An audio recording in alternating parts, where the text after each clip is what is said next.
Folic acid గురించి తెలుసుకుందామా?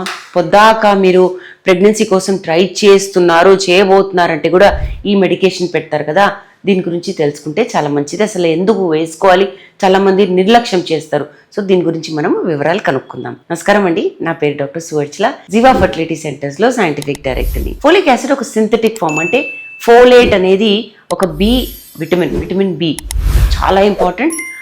మన బాడీలో డిఎన్ఏ లేదా సెల్స్ సరిగా డివైడ్ అవ్వాలంటే కూడా ఈ విటమిన్ చాలా ఇంపార్టెంట్. ఫోలిక్ యాసిడ్ మనం బయట నుంచి ఇస్తున్నాము, ఇది విటమిన్ బికి సబ్స్టిట్యూట్ అనమాట, అంటే మనం బయట నుంచి ఇచ్చే vitamin. So pregnancy first few weeks ఏంటంటే మీకు ప్రెగ్నెన్సీ వచ్చిందని తెలియకపోవడం కూడా జరగచ్చు. కాకపోతే ఆ టైంలోనే బేబీ బ్రెయిన్ డెవలప్ అవ్వడము, వెన్నపూస స్పైనల్ కార్డ్ అంటారే, అది డెవలప్ అవ్వడం జరుగుతుంది. మీకు తెలియకుండా ఫోలేట్ లేదనుకోండి మీ బాడీలో, లేదా బిడ్డకి సరిగా ఈ ఫోలిక్ యాసిడ్ దొరకట్లేదు అనుకోండి, అలాంటప్పుడు సీరియస్ వెన్నపూస డిఫెక్ట్స్ అవుతాయి. న్యూరల్ ట్యూబ్ డిఫెక్ట్స్ అంటారు, స్పైనా బైఫిడా.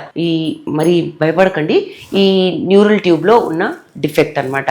దీనివల్ల అంటే ఫోలేట్ లేకపోవడం వల్ల ఈ ఛాన్సెస్ చాలా ఎక్కువ పెరుగుతాయి. అందుకనే ఫోలిక్ యాసిడ్ ప్రెగ్నెన్సీ ట్రై చేసే ముందు నుంచి వేసుకోవాలి. జస్ట్ టాబ్లెట్స్ అది వేసుకుంటే నష్టం ఏం లేదు. ఏం డోస్ వేసుకోవాలి? ప్రెగ్నెన్సీ ప్లానింగ్ చేస్తుంటే, ఎస్పెషలీ ఐవీఎఫ్కి కూడా ప్లానింగ్ చేస్తుంటే అఫ్కోర్స్ ఇవన్నీ మీరు డాక్టర్ సలహా తీసుకోవాలి. ఫర్టిలిటీ స్పెషలిస్ట్, మీ గైనకాలజిస్ట్ ఎవరైతే ఉన్నారో మీరు సంప్రదిస్తే మీకు చెప్తారు. బట్ ఇన్ఫర్మేషన్ కోసం చెప్తున్నాను. 400 నుంచి 800 మిలీగ్రామ్స్ మైక్రోగ్రామ్స్ అంటారే ఫోలిక్ యాసిడ్ వేసుకోవచ్చు everyday. At least 1 month before planning చేస్తున్నారనుకుంటే 1 month బిఫోర్ నుంచి వేసుకోవాలి.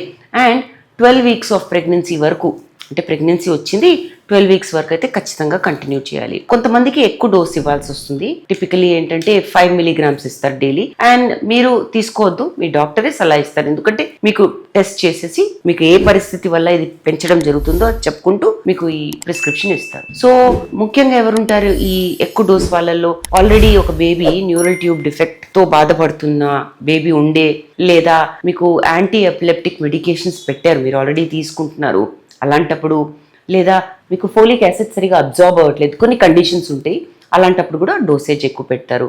ఇది కాకుండా హై రిస్క్ మెడికల్ కండిషన్స్ ఉన్నాయనుకోండి, అలాంటప్పుడు కూడా డోస్ ఎక్కువ పెడతారు. సో డోస్ అందుకనే ఇండివిజువలైజ్డ్ ఉంటుంది, అంటే ప్రతి పేషెంట్ కి వేరేలాగా ఉంటుంది. కాబట్టి మీరు సొంతంగా వేసుకోకండి. కొంతమంది పేషెంట్స్ చాలా fertility supplements, prenatal vitamins, folic acid tablets ఇవన్నీ తీసుకుంటారు. కాకపోతే దీనివల్ల మీరు సేమ్ టాబ్లెట్ చాలా ఎక్కువ సార్లు తీసుకుంటున్నారు. సో పని చేయకండి. ఆల్వేస్ విటమిన్స్ ఏది వేసుకున్నా, ఏ మెడికేషన్ వేసుకున్నా, సప్లిమెంట్స్ అయినా మీ డాక్టర్ సలహాతో వేసుకోవాలి. ఈ ఫోలిక్ యాసిడ్ ఎక్కువ తీసుకోకూడదు. ఇది ఎక్కువ తీసుకున్నప్పుడు ఏమవుతుందంటే విటమిన్ B12 డెఫిషియన్సీ అవ్వచ్చు. అండ్ దీనివల్ల మీకు లాభం కాదు కదా, నష్టం అవుతుంది. ఇది విటమిన్ B12 డెఫిషియన్సీని కప్పిపుచ్చేస్తుంది. సో అది మంచిది కాదు. లేబుల్ సరిగా చూడండి, ఎంత ఎంజీ వేసుకుంటున్నారో అది ఖచ్చితంగా చూసుకోండి. ఫోలిక్ యాసిడ్ వల్ల ఐవీఎఫ్ సక్సెస్ రేట్ పెరుగుతుందా అనేది కూడా ఒక క్వశ్చన్. ఫోలిక్ యాసిడ్ ఒక ఫర్టిలిటీ డ్రగ్ కాదండి. అంటే దీనివల్ల మీకు ప్రెగ్నెన్సీ వచ్చేస్తుందని కాదు. దీనివల్ల మీ అండాశయాల్లో అండాలు ఇంక్రీజ్ అయిపోవో, లేదా ఇంప్లాంటేషన్ ఖచ్చితంగా ఎంబ్రియో అతుకుతుందనే గ్యారంటీ కూడా లేదు.